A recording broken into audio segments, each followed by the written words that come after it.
दोस्तों क्या हाल चाल है मेरे भाई। सर आप दिख नहीं रहे, दिख गए भाई अब तो। चलिए जी, क्या हाल चाल है, जल्दी से एक बार कमेंट करिए और बताइए ऑडियो वीडियो ऑल ओके। क्या आपको सब कुछ सही से सुनाई और दिखाई दे रहा है? हाँ जी, जल्दी से बताइए, एक बार कमेंट कर दीजिए। हाँ जी, लगाइए भाई अटेंडेंस, कौन कौन लाइव है अभी। अरे क्लास के स्टार्टिंग में तो आप लोग कमेंट कर दिया करो एकदम स्पीड से। सर अब आप दिख रहे हैं। सर बुक बता दीजिए एसएससी सीजीएल रीजनिंग प्रैक्टिस के लिए। ये क्वेश्चन है रुद्रांश का। तो रुद्रांश मेरे भाई, मेरी खुद की किताब आती है, वो एक बेस्ट किताब है। मार्केट की सारी किताबों को एनालाइज करने के बाद में एक परफेक्ट रीजनिंग की बुक बनाई गई है, जो कि आपको फ्लिपकार्ट पर मिल जाएगी, रीजनिंग सुपर 100 के नाम से। Reasoning super 100। ठीक है भाई, फ्लिपकार्ट पे जाओगे, ब्लू कलर का इसका फ्रंट पेज आपको दिखेगा जिस पर सुंदर सा मेरा फोटो लगा हुआ है। आप वहां से जाके परचेज कर सकते हैं। बाकी आप मेरी प्रैक्टिस सीट्स भी फॉलो कर सकते हैं। ठीक है, और प्रैक्टिस सीट्स अगर आप तक यहां से प्रोवाइड नहीं हो पा रही हैं क्योंकि कंबाइंड बैच है, तो आप मुझे इंस्टाग्राम पर मैसेज कर सकते हैं, भारत भूषण 204। मैं आपको यहां पर प्रैक्टिस सीट्स प्रोवाइड करा सकता हूं। ठीक है जी, चलिए जी। Present sir, present sir, present sir. Sir आप देख रहे हैं, बहुत बढ़िया, जय हिंद सर। चलिए भाई, स्टार्ट कर दिया जाए सेशन। मुझे लगता है ये इंफॉर्मेशन आप तक पहुंच गई है बुक की। चलिए, आज हम क्या खत्म करने जा रहे थे, वेन डायग्राम। और वेन डायग्राम का एक आखिरी टाइप बचा था, थर्ड टाइप इसका, लैंग्वेज बेस्ड क्वेश्चंस। चलिए जी, तो आते हैं भैया लैंग्वेज बेस्ड क्वेश्चंस पर और करते हैं जी खत्म इस चैप्टर को। तो पहला बड़ा बेसिक सा क्वेश्चन आपकी स्क्रीन पर आ चुका है, देखिएगा। बड़ा प्यारा नन्ना मुन्ना सा क्वेश्चन है ये, जो आपको स्क्रीन पर दिखाई दे रहा है मेरे दोस्त। ये क्वेश्चन आपसे कह क्या रहा है कि एक क्लास में 80 स्टूडेंट हैं जो कि कंप्यूटर और इलेक्ट्रॉनिक्स दोनों सब्जेक्ट पढ़ते हैं, जबकि 100 स्टूडेंट्स कंप्यूटर पढ़ते हैं और 120 स्टूडेंट्स इलेक्ट्रॉनिक्स पढ़ते हैं। तो उनमें से कितने केवल कंप्यूटर पढ़ते हैं? ठीक है भाई, चलो देखते हैं। देखो यहां पर जो आपको इंफॉर्मेशन दी है वो दो सब्जेक्टों के बारे में है, कंप्यूटर और इलेक्ट्रॉनिक्स। ठीक है जी, तो आप जब भी इसका वेन डायग्राम ड्रॉ करोगे तो मेरे भाई इसके लिए आपको दो डायग्राम ड्रॉ करने होंगे। क्यों सर? क्योंकि दो डेटा आपके पास हैं, उन दोनों डेटाओं को दर्शाने के लिए दो डायग्राम आपको बनाने होंगे। सर मेरी मम्मी बोल रही हैं तुम्हारा बात वो सुन ही नहीं रहे हैं, तो कैसे तू उनके बातों में रहता होगा? प्रभात में समझा नहीं, मैं आपकी बात नहीं सुन रहा हूँ। आपकी मम्मी ऐसा कह रही है? नहीं भाई, मम्मी को दिखाओ कि देखो सर ने हमारा कमेंट पढ़ा है और मम्मी जी को नमस्कार भी बोला है। ठीक है प्रभात, तो मम्मी जी को बोलो कि हमारे टीचर हर एक बच्चे के डाउट्स, हर एक बच्चे के कमेंट पढ़ते हैं। ठीक है, बोलो कि हमारे जो टीचर हैं वो बिल्कुल ऐसा फील कराते हैं जैसे हम ऑफलाइन क्लासेस में बैठे हैं। आई थिंक ऑफलाइन क्लासेस में बच्चे कम डाउट्स पूछ पाते हैं और कम टीचर बच्चों के डाउट्स उठा पाते हैं। मैं ऑनलाइन क्लासेस में मैक्सिमम बच्चों के डाउट्स उठाता हूँ, आप लोगों की चाहे छोटी बात है चाहे बड़ी बात है। आइए जी, अब जरा समझ लेते हैं। मम्मी जी को नमस्कार भी बोल देना मेरी तरफ से आप। चलिए जी, आइए जी, यहां पर बोला गया है दो सब्जेक्ट हैं, एक देखो ये हो गया कंप्यूटर और ये हो गया आपका जी इलेक्ट्रॉनिक्स। ठीक है जी, हाँ जी सर। अच्छा, मैं इस डायग्राम के बारे में थोड़ा सा एक्सप्लेन करना चाहूंगा आप लोगों को कि ये जो आपको दिखाई दे रहा है ना पार्ट, जिसको मैंने येलो कलर से रंग दिया है, ये ऐसे स्टूडेंट्स की संख्या को दर्शाएगा जो कंप्यूटर और इलेक्ट्रॉनिक्स दोनों पढ़ते हैं। बिल्कुल सर। अच्छा, अगर मैं बात करूं मेरे भाई इस पार्ट की, जो कि मैंने पिंक कलर से यहां पर दर्शाया है, ये पिंक वाला पार्ट ऐसे स्टूडेंट्स की संख्या को दर्शा रहा है, ये वाला, जो सिर्फ कंप्यूटर पढ़ते हैं, और ये वाला पार्ट ऐसे स्टूडेंट की संख्या को दर्शा रहा है जो केवल इलेक्ट्रॉनिक्स पढ़ते हैं। ठीक है दोस्त, अब आइए जी क्वेश्चन में, अब आपसे आगे क्या बोला गया है। तो इसमें बोला गया था 80 स्टूडेंट्स ऐसे हैं जो दोनों सब्जेक्ट पढ़ रहे हैं, तो 80 को आप यहां रखेंगे ना? हाँ जी सर। अच्छा, आपसे बोला गया 100 स्टूडेंट्स ऐसे हैं जो कंप्यूटर पढ़ते हैं, मतलब कंप्यूटर वाला ये जो कंप्लीट सर्कल है ना, इसमें 100 स्टूडेंट्स आने चाहिए। कितने स्टूडेंट्स आने चाहिए भाई? इसमें 100 स्टूडेंट्स आने चाहिए। लेकिन इस सर्कल में अभी तक आपको कितने आते हुए दिख रहे हैं भाई? इस वाले सर्कल में ध्यान से देखो कितने नजर आ रहे हैं अभी आपको? 80 ना, आने हैं 100, तो बाकी के 20 कहां आएंगे? वो यहां आएंगे। तो मुझसे यही तो पूछा है कि बताइए इस दिए गए डेटा के अनुसार कि कितने स्टूडेंट्स केवल कंप्यूटर पढ़ते हैं। तो केवल कंप्यूटर वाले यही तो हैं, 20 स्टूडेंट्स।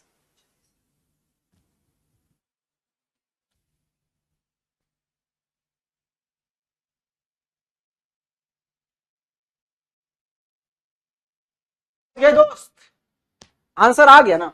अच्छा, अगर मैं बात करूं यहां पर इलेक्ट्रॉनिक्स की, तो टोटल कितने स्टूडेंट हैं जो इलेक्ट्रॉनिक्स पढ़ते हैं? 120। तो इलेक्ट्रॉनिक्स वाले सर्कल में कितने आते हैं? आप बोलते हैं 120। लेकिन इलेक्ट्रॉनिक्स वाले सर्कल में अगर मैं ध्यान से देखूं तो कितने आ चुके हैं? आप बोलेंगे सर 80 तो आ चुके हैं, फिर बाकी कितने बचे हैं? 40। तो वो कहां आते हैं? फिर वो यहां आते हैं, केवल इलेक्ट्रॉनिक्स में। अगर पूछता कितने स्टूडेंट्स केवल इलेक्ट्रॉनिक्स पढ़ते हैं, तो मैं आंसर क्या देता भैया? 40। लेकिन पूछा ही नहीं है इसने मुझसे, बच गया। इतना पूछा है बस, कितने केवल कंप्यूटर पढ़ते हैं, तो वो 20 है। ये आंसर देखिए, आगे बढ़ जाओ। कोई दिक्कत परेशानी असुविधा समझ आ गया ना? चलो, एक बड़ा बेसिक सा क्वेश्चन मैं आपसे और पूछना चाहूंगा। इस क्वेश्चन का आप पहले आप आंसर देंगे मुझे, मैं वेट करूंगा आपके आंसर का, फिर मैं आपको इसका सॉल्यूशन बताऊंगा। लेकिन बहुत सिंपल सा क्वेश्चन है, इसलिए उम्मीद करूंगा कि आप सब लोग आंसर दे देंगे।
भाई हाँ जी, हुआ मेरे दोस्त।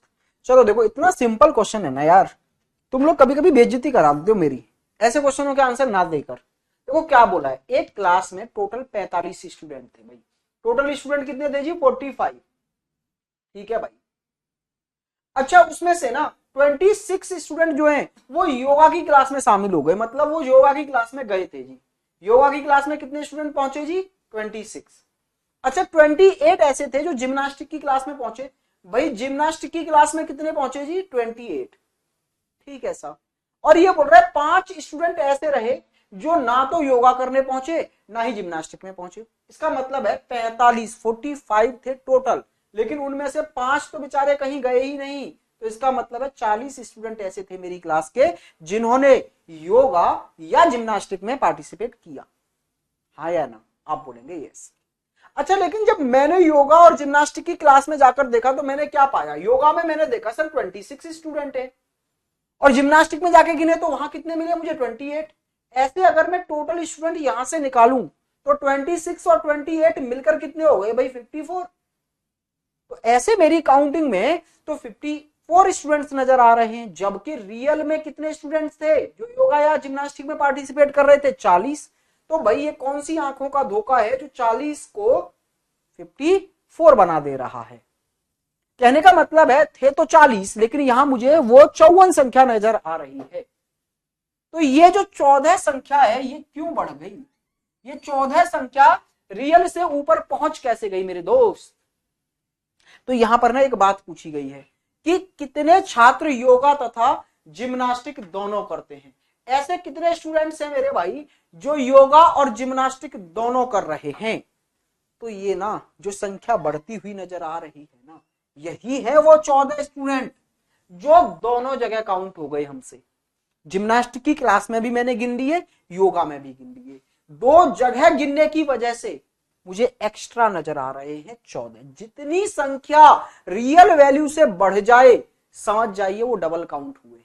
तो ये 40 से जो 54 गिनती में हो गए, वो जो 14 बढ़ गए ना, वो 14 ही ऐसे स्टूडेंट थे जो दोनों ही क्लासों में बैठे थे, हमने दोनों जगह उनको गिन लिया। तो इसका मतलब है ऐसे 14 स्टूडेंट है मेरे दोस्त। नहीं समझे? कंफ्यूजन है क्या कोई? चलो एक आपके मोहल्ले गली गांव से एक एग्जांपल उठाता हूं जिससे कि आप समझ पाए। अरे भाई बचपन में क्रिकेट तो खेले ही हो गया, और बचपन क्या, अभी तो तुम्हारा बचपन ही चल रहा है, तुम पे कौन सा बुढ़ापा आ गया।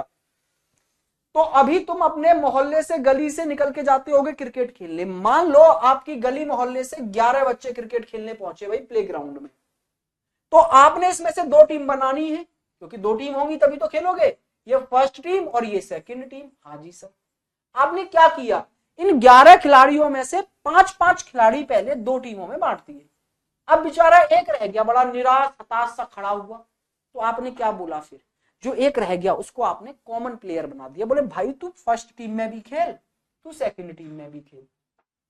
अच्छा जब फर्स्ट टीम मेरे भाई आई होगी क्रिकेट में खेलने के लिए, जब इसकी बैटिंग आई तो कितने बैट्समैन खेलकर चले गए, यहां से 6। ऐसे ही दूसरी टीम के भी कितने प्लेयर खेल के चले गए, 6। आपने देखा टोटल खेल कितने लिए, 6 पहली टीम में, 6 दूसरी टीम में, टोटल कितने खेल गए भाई, 12। जबकि आपके गली मोहल्ले से आए कितने थे, 11 प्लेयर, जबकि प्लेग्राउंड में खेल कितने गए, 12।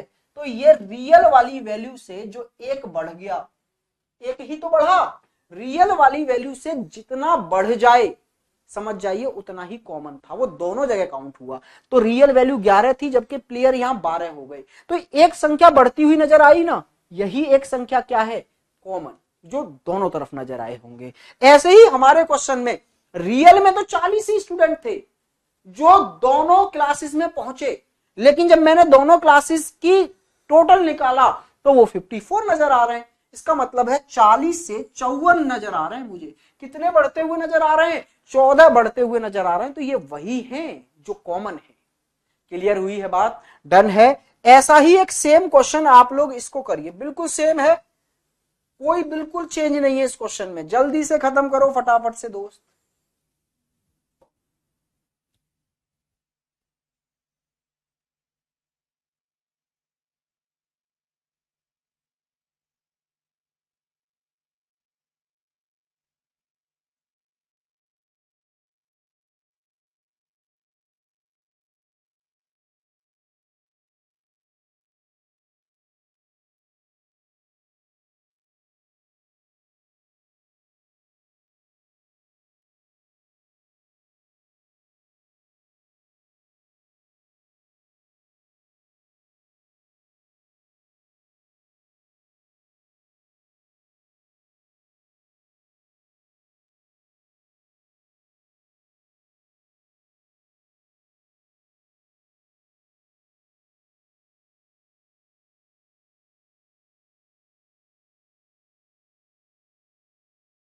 तो भाई देखा आप लोगों ने इस क्वेश्चन को, देखो ये क्या बोल रहा है, टोटल स्टूडेंट कितने हैं जी, आप बोलेंगे जी टोटल स्टूडेंट है हमारे पास कितने, टोटल हैं साहब 30 स्टूडेंट।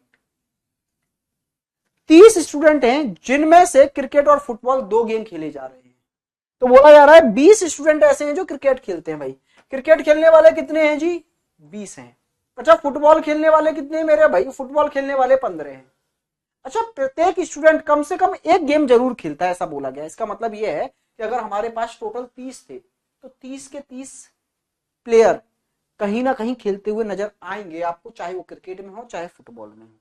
ठीक है सर, तो हमारे पास खेलने वाले बच्चों की संख्या 30 है, लेकिन जब क्रिकेट में देखे तो 20 थे, फुटबॉल में जाके देखे तो 15 थे। इस प्रकार से मुझे टोटल कितने नजर आ रहे हैं, अगर मैं यहां से देख लूं तो अलग अलग 35, जबकि रियल में थे 30, गिनने पर नजर आए 35। तो कितने बढ़ते हुए नजर आए भाई हमको, 5 बढ़ते हुए नजर आए ना।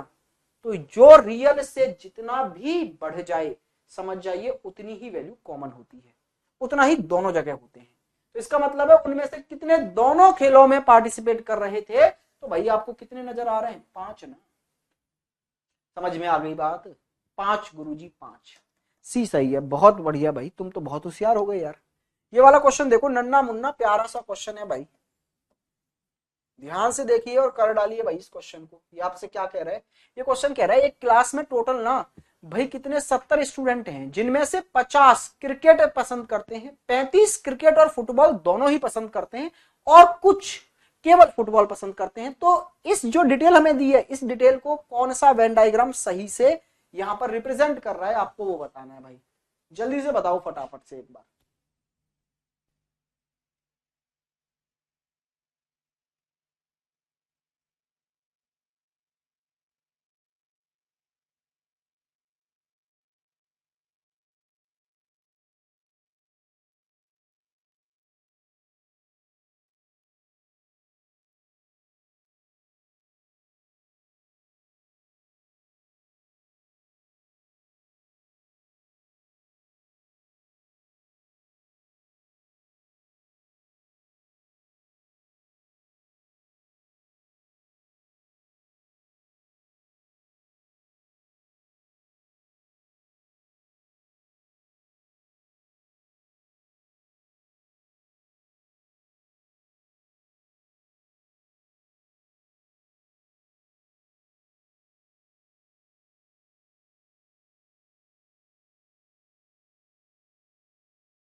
हेलो दोस्तों, मेरे भाई किया तुम लोगों ने, अरे कर दिया करो यार तुम लोग ना। चलिए आइए देखो, सबसे पहली बात तो आप ये समझो कि दो गेम की बात हो रही है, एक क्रिकेट एक फुटबॉल। तो आपको ना दो डायग्राम बनाने पड़ेंगे, एक क्रिकेट के लिए, एक दोस्त क्रिकेट के लिए, और एक फुटबॉल के लिए। हाँ जी सर, ऐसे ही बनेगा ना। अच्छा मान लो ये क्रिकेट वाला है और ये आपका फुटबॉल वाला है, ठीक है जी सर।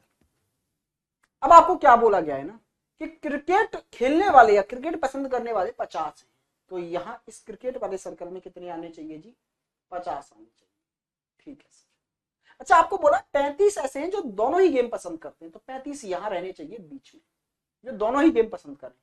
अच्छा इस सर्कल में कंप्लीट 50 आने चाहिए थे, 50 में से 35 यहाँ आ गए, तो बाकी के 15 यहाँ रह जाएंगे भाई, हाँ या ना।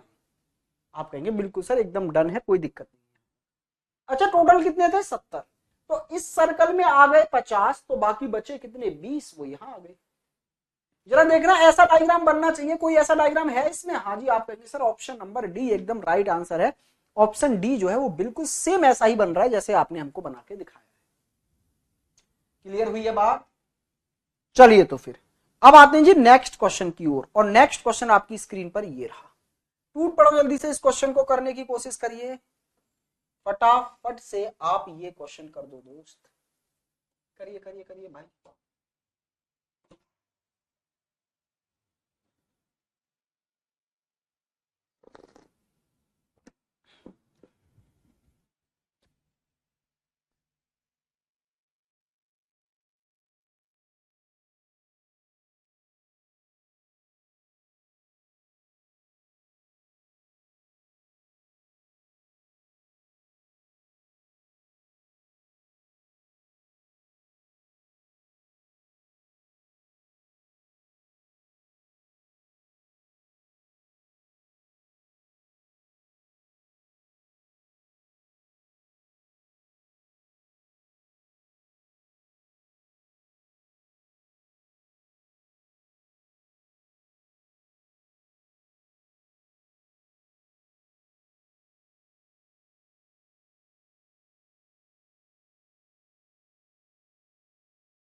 जी कर दिया होगा। चलो तो नहीं हुआ है तो मेरे साथ साथ करेंगे। देखो क्वेश्चन बड़ा देख के डरना नहीं होता दोस्त। देखो यहाँ क्या बोला है, क्वेश्चन में बोला है 98 स्टूडेंट हैं, सभी 3 खेलों में से कम एक खेल में जरूर पार्टिसिपेट करते हैं। 3 गेम है, कौन कौन से, स्नूकर, शतरंज और टेनिस। तो आपको क्या करना चाहिए, सबसे पहली बात तो 3 गेम है तो 3 डायग्राम बना, 1 2 3, 3 अलग अलग गेमों के अलग अलग 3 डायग्राम। ये हो गया जी आपका स्नूकर का, ये हो गया आपके चेस मीन शतरंज का, ये हो गया जी आपके किसका, टेनिस का। ठीक है जी सर, ये 3 अलग अलग गेम अलग अलग डायग्राम। अच्छा इस डायग्राम को थोड़ा सा एक्सप्लेन कर दूं मैं आपके लिए। तो भाई ये जो मैंने यहाँ पर येलो कलर से पार्ट को डिनोट किया है, ये ऐसे व्यक्तियों की संख्या को दर्शाएगा जो तीनों ही गेम में पार्टिसिपेट कर रहे हैं। बिल्कुल सर। अच्छा ये जो मैं पिंक कलर से यहाँ पर ये जो फिल कर रहा हूं, ये ऐसे व्यक्तियों की संख्या को दर्शाएगा ये पार्ट जो केवल और केवल 2 गेम में पार्टिसिपेट करते हैं। बिल्कुल सर। अच्छा ये वाला जो अभी मैंने दर्शाया है, ये ऐसे व्यक्तियों की संख्या को दर्शाएगा जो केवल और केवल 1 गेम में पार्टिसिपेट करते हैं। चलो भाई साहब अब आते हैं क्वेश्चन के डेटा पर। क्वेश्चन का डेटा हमसे क्या कह रहा है कि 42 स्टूडेंट्स ऐसे हैं जो स्नूकर खेलते हैं। तो स्नूकर खेलने वाले टोटल हैं जी 42। अच्छा 49 टेनिस खेलने वाले हैं, तो टेनिस खेलने वाले टोटल हैं जी 49। और चेस मीन शतरंज खेलने वाले टोटल हैं जी 43। अब आपसे कहा गया है किसी भी और केवल 2 गेम खेलने वाले छात्रों की कुल संख्या 29 है। मैंने यहां बताया ना ये डायग्राम आपको 3 डेटा बताता है, 3 गेम खेलने वाले, 2 गेम खेलने वाले, 1 गेम खेलने वाला। तो ये बोल रहा है कि 2 गेम खेलने वालों की, 2 गेम खेलने वालों की कुल संख्या जो है ना वो 29 रहने वाली है। इसका मतलब ये है कि ये और ये तीनों पार्ट मिलकर 29 के बराबर हो जाएंगे। अच्छा 5 स्टूडेंट ऐसे हैं जो तीनों गेम खेलते हैं, तो फट से यहां वाले पार्ट में आप 5 स्टूडेंटों की संख्या लिख लो। आगे आपसे क्या बोला गया है, केवल स्नूकर और केवल शतरंज खेलने वालों की संख्या बराबर है। केवल स्नूकर और केवल शतरंज खेलने वालों की संख्या आपस में बराबर होने वाली है। आगे हमसे बोला है 11 छात्र केवल स्नूकर और टेनिस खेलते हैं। केवल स्नूकर और टेनिस, तो स्नूकर और टेनिस खेलते हैं, तो 11 छात्र यहां आ गए। केवल 2 गेम खेलते हैं, स्नूकर और टेनिस। आगे हमसे बोला है 6 छात्र केवल स्नूकर और चेस खेलते हैं। 6 छात्र यहां आ गए जो केवल स्नूकर और चेस खेलते हैं, मतलब 2 ही गेम खेलते हैं। अब आपसे पूछा है कितने छात्र केवल टेनिस खेलते हैं, मतलब ये वाली बात आपको निकालनी है। ठीक है सर। अच्छा ये वाली बात निकालने के लिए अगर मुझे यहां कितना है ये भी पता चल जाए तो मजा ना आ जाए। बिल्कुल सर। जरा देखना ये पिंक पिंक पिंक वाला जो पार्ट है वो क्या दर्शाता है, केवल 2 गेम खेलने वालों को। तो केवल 2 गेम खेलने वाले टोटल कितने थे, 29। अच्छा ये 11 और ये 6 भी तो केवल 2 गेम खेलने वाले हैं। हाँ जी सर। तो ये 11 और 6 मिलकर हो गए जी 17। तो अभी टोटल 2 गेम खेलने वाले हैं 29, उनमें से 17 का डेटा मुझे पता है, 11 ये रहे 6 ये रहे, तो 17 घटा दूंगा अगर मैं इसमें से तो बचे 12। ये 12 कौन से हैं, ये भी केवल 2 गेम खेलने वाले हैं। तो केवल 2 गेम खेलने वाले में 12 फिर यही तो आएंगे, यही जगह बची। Yes sir. अब मुझे चाहिए केवल टेनिस वाले, तो ध्यान से देखना ये वाला सर्कल पूरा कंप्लीट टेनिस का है जिसमें होने चाहिए 49। लेकिन अभी इस सर्कल में मुझे कितने आते हुए नजर आ रहे हैं, 11 और 12 मिलाकर 23, 23 और 5 मिलाकर 28। मुझे 28 तो नजर आ गए 49 में से। तो मेरे भाई बाकी कितने बचे, 21। वो 21 भी इसी सर्कल में आने हैं, लेकिन कहां आएंगे फिर, तो आप बोलेंगे सर यही आएंगे, यही बची हुई जगह है। तो केवल टेनिस वाले कितने आ गए भाई, वो आ गए 20। समझ गए दोस्त, 21 ऐसे प्लेयर हैं जो केवल और केवल क्या खेलते हैं भाई, वो केवल और केवल टेनिस खेलते हैं। क्लियर हुई है बात, समझ में आ गया सभी के, डन है हाँ या ना।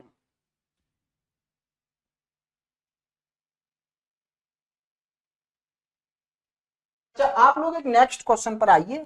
तब तक मैं देखता हूं आपकी ना कमेंट बॉक्सों में कोई दिक्कत आ रही है, कमेंट नहीं पहुंच रहे यार आपके, काफी देर से कमेंट रुक गए हैं, जबकि कमेंट बहुत स्पीड से आने चाहिए। मैं टेक्निकल स्टाफ को बोलता हूँ से 1 मिनट का वेट करो जब तक आप ये क्वेश्चन करो।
ये जी भाई, क्या आप लोगों ने ये क्वेश्चन किया किया तो फिर आंसर हमारे पास नहीं आ पाएंगे, क्योंकि कोई ना कोई टेक्निकल प्रॉब्लम है जिससे आप लोगों के कमेंट आना हो गए हैं बंद काफी देर पहले से ही। चलो तो कोई बात नहीं भाई, आप कमेंट करते रहना, कभी भी आ सकते हैं वो कमेंट फिर। चलिए देखिए क्या बोला जा रहा है। एक प्रतियोगिता में 160 कितने दोस्त 160 खिलाड़ियों में से 57 खिलाड़ियों ने 3 खेलों अर्थात क्रिकेट, हॉकी या बैडमिंटन में से किसी में भी भाग नहीं लिया। मतलब 160 बंदे पहुंचे थे किसी एक प्रतियोगिता में और उसमें से 57 कोई गेम नहीं खेले। तो इसका मतलब है गेम कितने लोगों ने खेला फिर 103 ने, 103 प्लेयर खेले बस वहां पर। अच्छा 3 गेम है इतना पता चल गया ना, पोल तो खुली गई हमारी इस टूर्नामेंट की, गेम तो जी 3 ही है।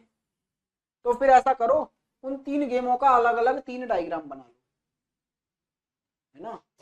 चलो लो बना लिया 3 गेमों के अलग अलग डायग्राम। कौन कौन से गेम है नाम भी लिख दें अगर आप कहें तो। ये क्रिकेट हो गया भाई, ये हॉकी हो गया और ये आपका क्या हो गया जी बैडमिंटन हो गया।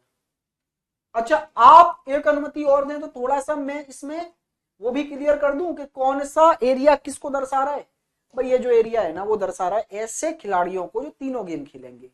बिल्कुल सर। अच्छा ये जो एरिया है भाई वो ऐसे खिलाड़ियों को दर्शा रहा है जो सिर्फ 2 गेम खेलेंगे।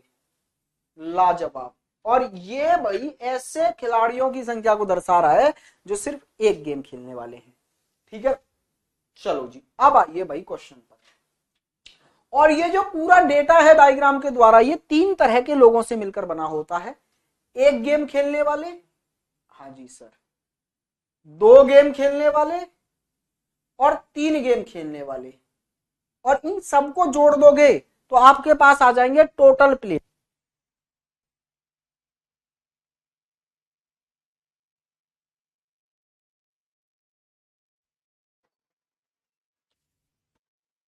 हाँ जी भाई देखिए तो इस क्वेश्चन में अब आपसे क्या कहा गया है कि 37 खिलाड़ी ने केवल 1 गेम खेला। तो मुझे 1 गेम खेलने वाले टोटल पता चल चुके हैं 37 है दोस्त। ये जो पिंक कलर वाला एरिया है ना इस सबको मिला दूं अगर ये और ये तो 37 आ जाएगा। आगे बोला है 10 खिलाड़ियों ने क्रिकेट तथा हॉकी दोनों में भाग लिया लेकिन बैडमिंटन में नहीं लिया। 10 ने किस किस में लिया जी क्रिकेट और हॉकी में। यहां पर लेकिन बैडमिंटन में नहीं लिया। तो ये आ गए जी क्रिकेट और हॉकी, केवल क्रिकेट और हॉकी खेलने वाले 10। आगे बोला है 9 खिलाड़ियों ने हॉकी तथा बैडमिंटन में भाग लिया लेकिन क्रिकेट में नहीं लिया। भाई ये 9 ऐसे हैं जो हॉकी और बैडमिंटन में भाग ले रहे हैं केवल, बस।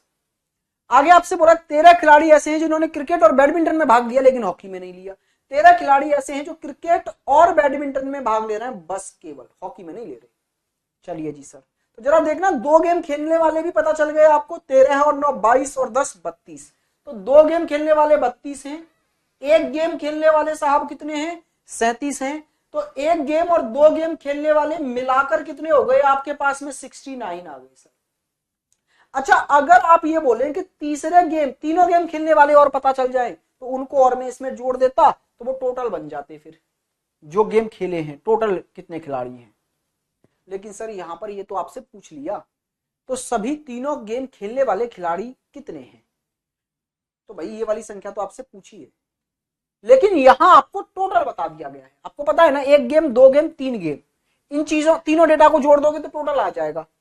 अब आपके पास 1 गेम और 2 गेम वाला डेटा है, 3 गेम वाला निकालना है, तो इस डेटा को टोटल में से घटा दोगे भाई, तो आपके पास में 3 गेम खेलने वाले आ जाएंगे 34। खत्म भाई कहानी। आंसर क्या आ गया इस क्वेश्चन का, 34। डन है, समझ में आ चुका है। मुझे उम्मीद है आप लोग मेधावी छात्र हैं भाई, समझ ही गए होंगे इतने पर तो। आइए जी, नेक्स्ट क्वेश्चन ये रहा, जल्दी से टूट पड़ो और इस क्वेश्चन को करने की कोशिश करो। करिए करिए करिए दोस्त।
वही हो गया।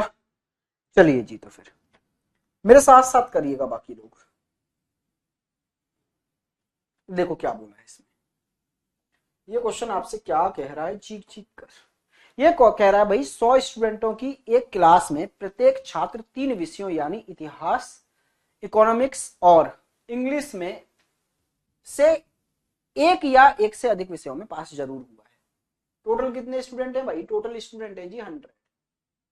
सब्जेक्ट कितने हैं आपके पास, 3। तो पहले तो इन तीनों सब्जेक्टों के डायग्राम बने, 1 2 और 1 3। ठीक है जी सर, डायग्राम बना लिया आपने। कौन सा सब्जेक्ट है, हिस्ट्री, इंग्लिश और इकोनॉमिक्स। ठीक है सर।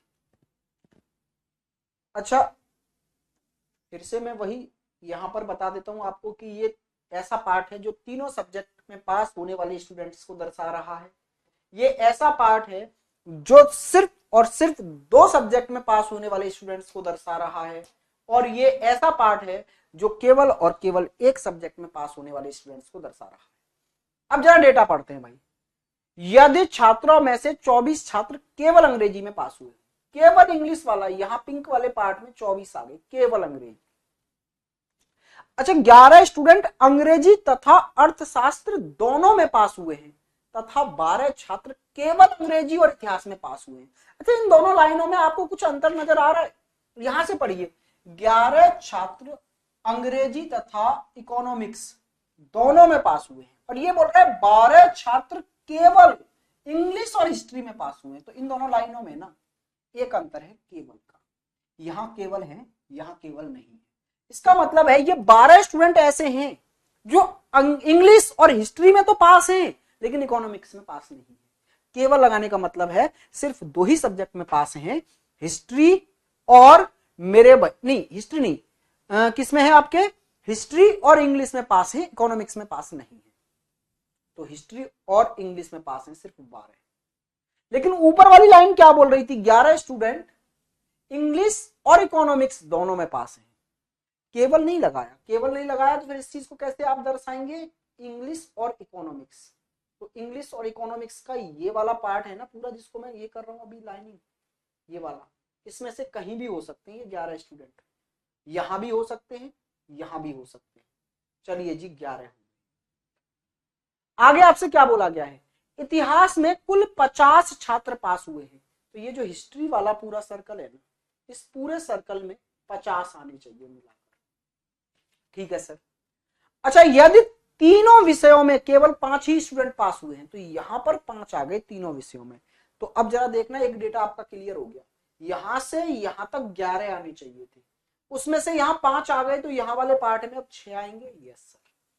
अब आपसे पूछा है तो केवल इकोनॉमिक्स में पास होने वाले छात्रों की संख्या ज्ञात करो, ये है भाई, ये पूछा है आपसे। अच्छा, टोटल स्टूडेंट थे 100। अब अगर मुझे ये पता चल जाए, देखो इतने से पार्ट में कितने हैं, ये पहले से क्लियर है, 50 है इस पार्ट में। ठीक है सर। अच्छा, यहां वाले पार्ट में कितने हो गए, इस वाले में 24 हो गए, और इस वाले पार्ट में कितने हैं, 6। तो ये मिलाकर कितने हो गए, 80। कहने का मतलब है ये पूरा डायग्राम 100 बच्चों को दर्शा रहा था, और मुझे इन 100 बच्चों में से जरा ध्यान से देखो कितने बच्चों का डेटा पता चल गया, यहां से ये पूरा डेटा पता चल गया, ये वाला इतना, बस यही तो बचा है नीचे वाला पार्ट। मुझे इतना पता चल गया कि इस वाले पार्ट में 80 स्टूडेंट हैं, बाकी के स्टूडेंट यही तो होंगे। तो टोटल है 100, 100 में से 80 का डेटा पता है, बाकी बचा 20। तो वो 20 ही स्टूडेंट हैं जो यहाँ पर है। तो यहाँ आने वाले स्टूडेंट कितने हैं जी, 20 है। मुझे उम्मीद है आप लोग समझ गए होंगे। अब आपके कमेंट मेरे पास नहीं पहुंच पा रहे हैं, तो आप लोग थोड़ा सोचने की क्षमता बढ़ा के रखना, क्योंकि अब मुझे नहीं पता चल पा रहा, इसलिए मैं बड़ा धीरे धीरे समझा रहा हूं। अभी आपको भी प्रॉपर टाइम दे रहा हूं जिससे कि आप क्वेश्चन को पढ़ पाए और कर पाए, क्योंकि आपके कमेंट बॉक्स में कमेंट आना बंद हो गए। कमेंट आते रहते हैं तो टीचर को पता चलता रहता है कि भाई कुछ बच्चों को डाउट्स होता है, वो दोबारा पूछ लेते हैं, लेकिन अभी मैं कमेंट्स नहीं देख पा रहा हूं। देखो, एक बड़ा नन्ना मुन्ना छोटा सा क्वेश्चन है आपकी स्क्रीन पर, जल्दी से ये क्वेश्चन पढ़िए और खत्म करने की कोशिश करिए दोस्त, करिए जल्दी से ये वाला क्वेश्चन खत्म।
इतना टाइम प्रॉपर था, आप लोगों ने ये क्वेश्चन कर ही लिया होगा इतने समय में। तो चलिए जी देखते हैं क्वेश्चन आपसे क्या कह रहा है।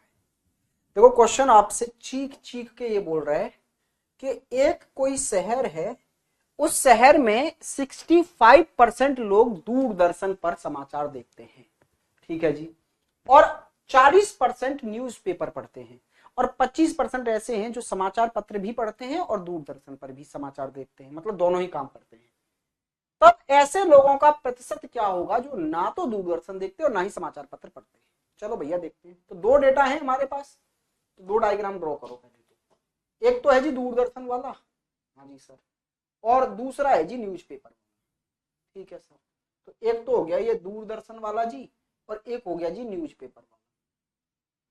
बढ़िया।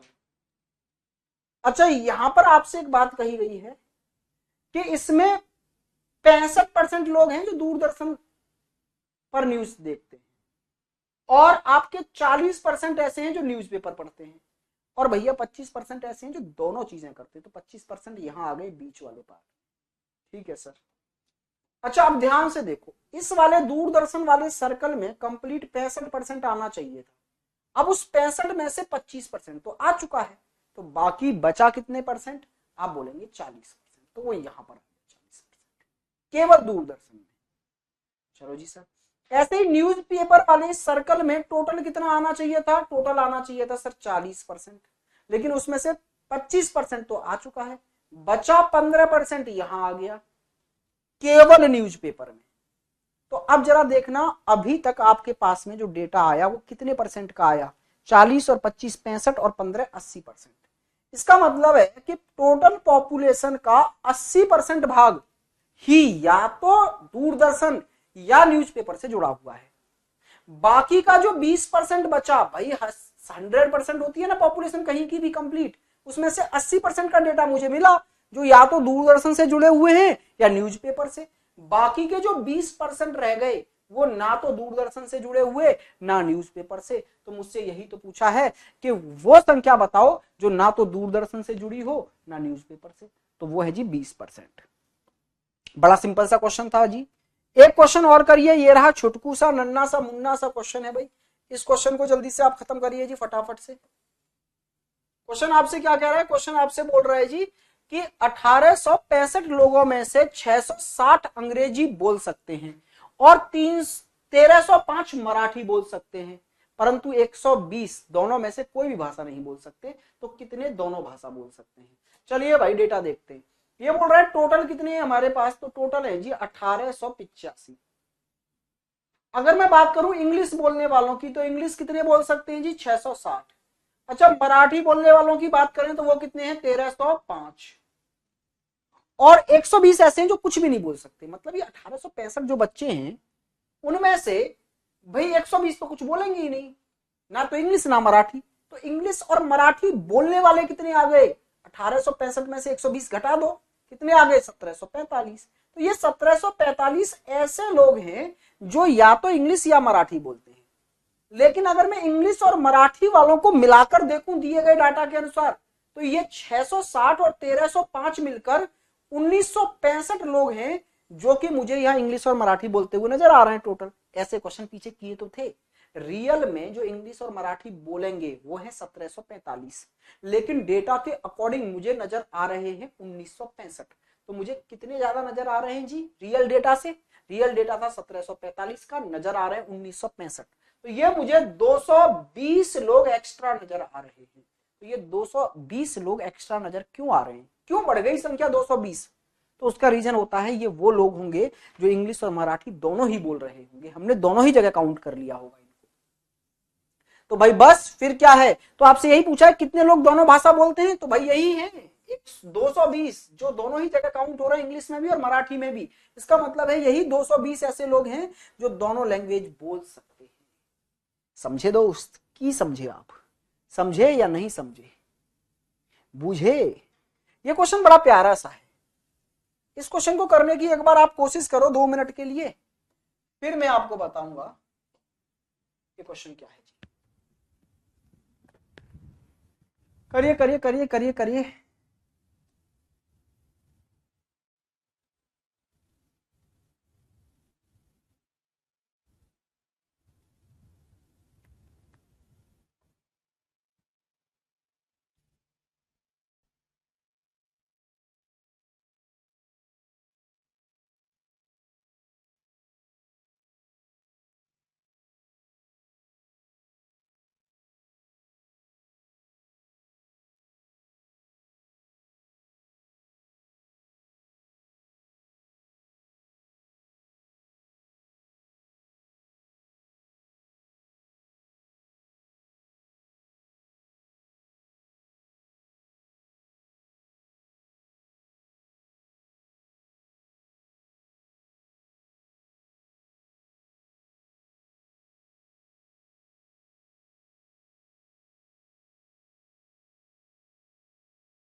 चलो मेरे दोस्त देखते हैं भाई इस क्वेश्चन के सॉल्यूशन को। देखो बड़ा प्यारा सा नन्ना सा मुन्ना सा क्वेश्चन है आपकी स्क्रीन पर। आपके कमेंट आ नहीं रहे, नहीं तो मुझे पता चल जाता, काफी बच्चे इस क्वेश्चन को गलत कर देते हैं। चलो देखते हैं। आइए जी देखिए क्या बोला है इसमें। बोला गया अड़ोस पड़ोस में मिलाकर टोटल है जी 100 घर। बहुत बढ़िया भाई। जिनमें से 50 के पास रेडियो है, 65 के पास टीवी है और 25 के पास में वीसीआर है। केवल 10 परिवारों के पास में तीनों चीजें हैं। इसका मतलब है 3 आइटम है जी हमारे पास में। तो 3 आइटमों का 3 डायग्राम बना लो प्यार से। 2 और ये जी तीसरा। अच्छा कौन कौन से आइटम है चाहो तो नाम भी लिख दो। टीवी है जी, रेडियो है जी, वीसीआर है। बहुत सही, ठीक है। अच्छा अगर आप चाहते हैं तो आखिरी क्वेश्चन में बड़ा कलरफुल बना देता हूं। ये ऐसे व्यक्तियों की संख्या है, ऐसे परिवारों की जिनके पास में ये तीनों चीजें हैं। बिल्कुल सर। अच्छा ये ऐसे परिवारों की संख्या है जिनके पास केवल 2 चीज हैं। और जी ये ऐसे परिवारों की संख्या है जिनके पास में केवल 1 चीज है। तो क्वेश्चन में बोला गया है भाई 10 परिवार ऐसे हैं, या फिर उससे पहले डेटा लिख लो कि बोला गया है रेडियो रखने वाले कितने परिवार हैं जी 50। कहने का मतलब है इस पूरे सर्कल को मिलाकर कितने आने चाहिए 50। ठीक है सर। अच्छा 65 के पास में टीवी है, तो 65 के पास में है जी टीवी। आगे क्या बोला है आपके पास में। अच्छा टोटल कितने हैं, टोटल है जी 100, टोटल है 100। बहुत सुंदर। आगे बोला गया है 25 के पास में वीसीआर है। ठीक है जी सर। बोला गया है 10 के पास में केवल तीनों की तीनों चीजें हैं। 10 परिवार ऐसे हैं जिनके पास में तीनों चीजें हैं, तो यहां आ गया। आगे एक लाइन कही गई है, बड़ी अहम लाइन है इस क्वेश्चन के लिए। क्या बोली गई है कि सभी वीसीआर मालिकों के पास टीवी भी है। इसका मतलब है ये जो वीसीआर वाले हैं ना 25 के 25, वो ऐसे हैं जिनके पास टीवी भी है। कहने का मतलब है कि वीसीआर वाले टीवी के अंदर भी जरूर आने चाहिए। तो देखो 10 तो आ ही गए, इस पूरे सर्कल में आने चाहिए थे कितने 25। अब इस 25 में से 10 तो ऑलरेडी आ गए, यस सर। बचे 15, तो वो 15 भी यहां आएंगे, क्योंकि बोल दिया है कि जिनके पास वीसीआर है उनके पास टीवी जरूर है, तो वो टीवी वाले पार्ट में भी आने चाहिए 25 के 25। देखो 10 ये भी टीवी वाले पार्ट में आ गए, 15 यहां आ गए, ये भी टीवी वाले पार्ट में आ गए। अब हमसे एंड में क्या पूछा है कि कुछ के पास में केवल वीसीआर है, केवल रेडियो है, तो बताइए कितनों के पास में केवल टीवी है। केवल टीवी वाले पूछे हैं भाई। बहुत बढ़िया। देखो समझिए, अगर मेरे को सारा डेटा मिल जाए इसका, तो वो कितने के बराबर हो जाएगा 100 के। अच्छा मुझे चाहिए ये डेटा, तो मैं क्या करूं कि मैं बाकी का डेटा पता करके इस 100 में से घटा दूं तो ये वाला डेटा आ जाएगा। Yes sir. तो बाकी का डेटा कैसे पता करूं सर, जरा देखना यहां इस वाले सर्कल में मिलाकर कितने आ गए 50। बाकी के ये कितने हैं 15, तो ये भी ऐड कर लो 15। तो भाई 50 और 15 मिलाकर मुझे टोटल डेटा अभी कितना पता चल गया 65। कहने का मतलब है इससे अलग 65 है, तो फिर ये कितना रहा होगा 100 में से 65 माइनस कर दो, ये रहा होगा जी 35। आंसर आया इस क्वेश्चन का कितना जनाब 35। एकदम राइट आंसर है जी 35। समझ गए आप लोग, नहीं समझे एक बार दोबारा जरूर देखना इस वीडियो। चलिए भाई आज के लिए इतना ही रखते हैं। हैव अ गुड डे, मजे करिए, पढ़ते रहिए। यहाँ पर आपका वेन डायग्राम चैप्टर होता है खत्म। कल एक नया चैप्टर स्टार्ट करेंगे बेहतरीन तरीके से, कल मींस नेक्स्ट क्लास में। चलिए आज के लिए इतना ही रखते हैं। हैव अ गुड डे, मजे करिए, पढ़ते रहिए। फिर मुलाकात होगी आपसे नेक्स्ट क्लास में। नमस्कार मेरे भाई।